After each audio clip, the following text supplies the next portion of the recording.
Pangulong Rodrigo Duterte tiniyak ang pagpapanagot sa mga sangkot sa katiwalian at korupsyon. Ginit ng Pangulo ang pagpapatuloy ng maigpit na kampanya laban sa iligal na droga. May report si Rocky Ignacio mula sa Malacanang Live. Rocky.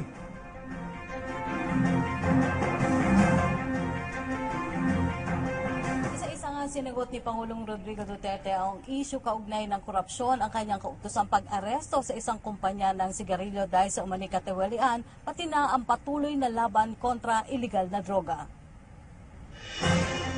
Mahigpit na nagbabala si Pangulong Rodrigo Duterte laban sa mga sangkot sa katiwalian at korupsyon sa kanyang pagsasalita sa paglagda ng roadmap sa coffee at kakao pati ng Memorandum of Agreement sa pagitan ng Department of Agriculture at Philippine Rubber Research Institute kasama ang Phoenix Petroleum Philippines sa Malacanang. Sinabi ng Pangulo na paparanagutin niya ang sino mang masasangkot dito. I hope that this recognition will inspire you even more to remain steadfast in your advocacy to protect and conserve our coastal communities. My warm gratitude to the guys who are there and who have received the awards this afternoon. As much as we are happy that local communities are becoming proactive in preserving our rural coastal areas, there are still those who push for their own selfish agendas without regard to its effects on the environment and to the locality. I'm telling you now, we will not tolerate corruption in any form.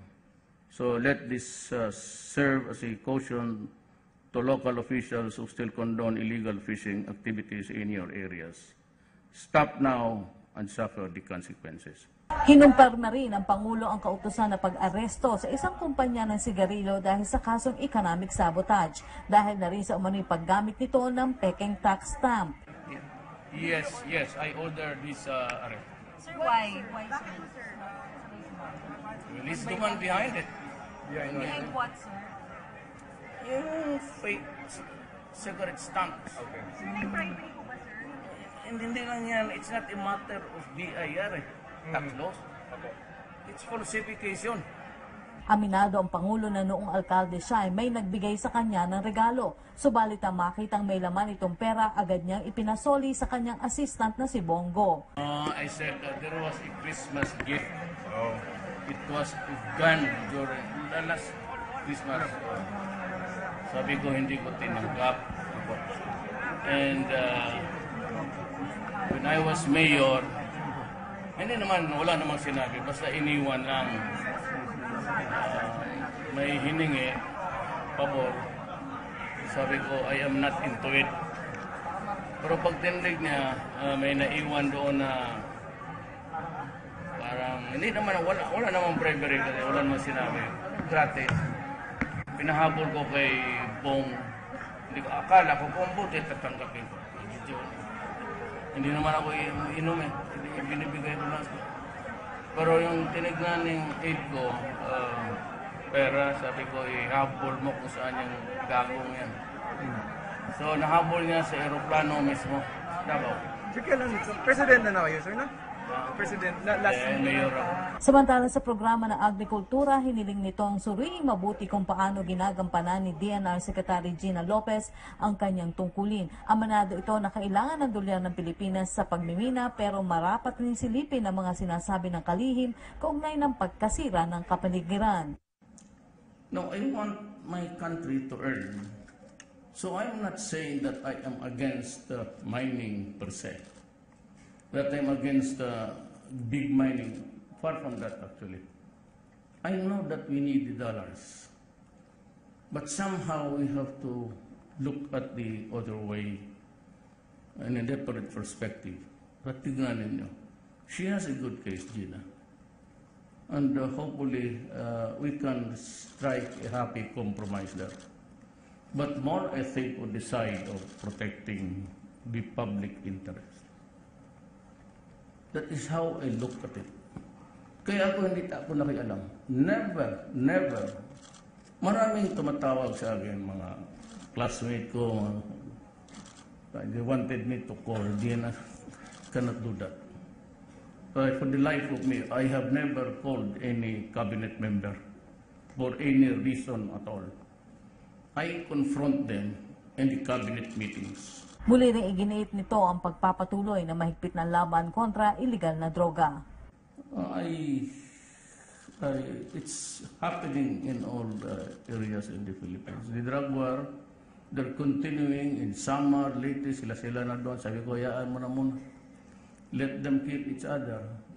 Tatapusin na lang natin yung naiwan. Kasi, pagka ikaw ang pasangin lang, ikaw ang, pasangin lang sa Tagalog, pagbintangan, na naman, nagpatong na yung sabi ko, hayaan mo na muna. Let them fight each other. So, I think it's the turf now. It's the market. And do you know why mahirap ngayon? Do you know why it is really very hard to confront criminality now?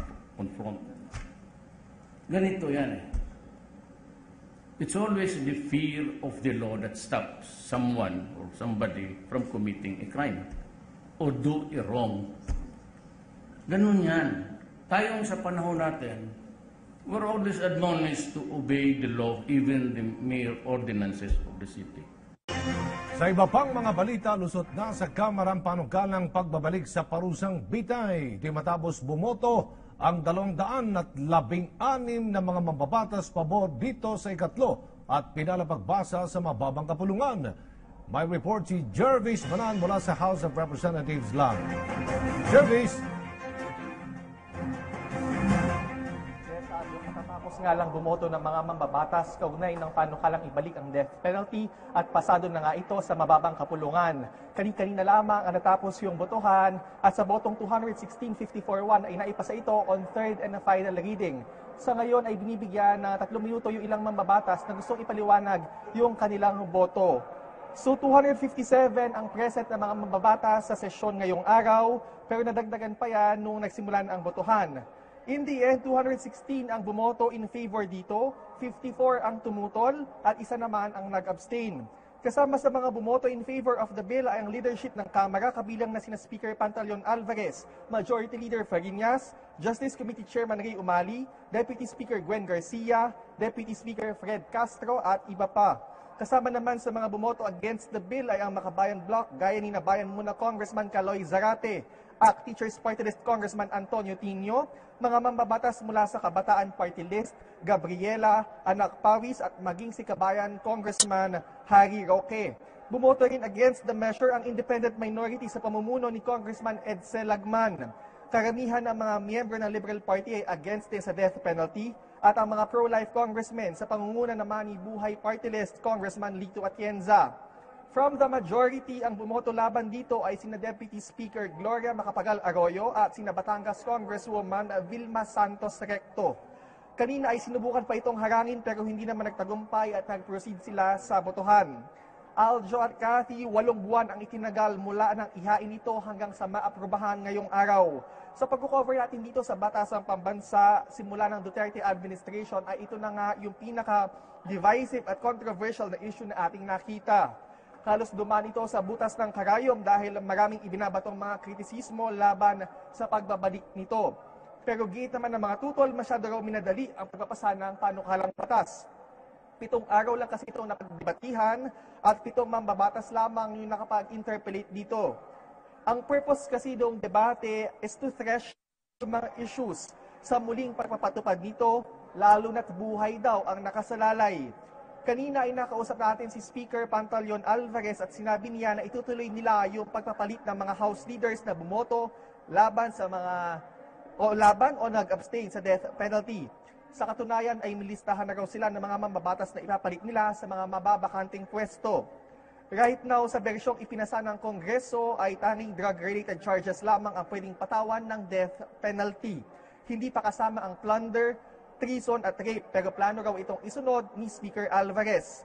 Isang dekada na rin na walang death penalty dito sa bansa dahil tinanggal ito noong 2006 sa ilalim ng administrasyon ni dating Pangulong Arroyo. Ngayong pasado na ay itatransmit ito sa Senado at iintayin nito na maipasa ang Senate version at kapag naipasa na doon ay itatransmit naman sa palasyo para malagdaan na ni Pangulong Duterte. Ang pagbabalik ng death penalty ay isa sa mga pinakamalaking campaign promises ni Pangulong Duterte dahil ito raw ang sagot sa kriminalidad sa bansa. Pero para sa mga anti-death penalty congressmen ay hindi pa naman daw tapos ang laban dahil iaapela pa raw nila ito sa Supreme Court. Yan muna ang latest mula dito sa Batasang Pambansa. Balik sa inyo, Aljo at Kai. Maraming salamat, Jervis Manahan.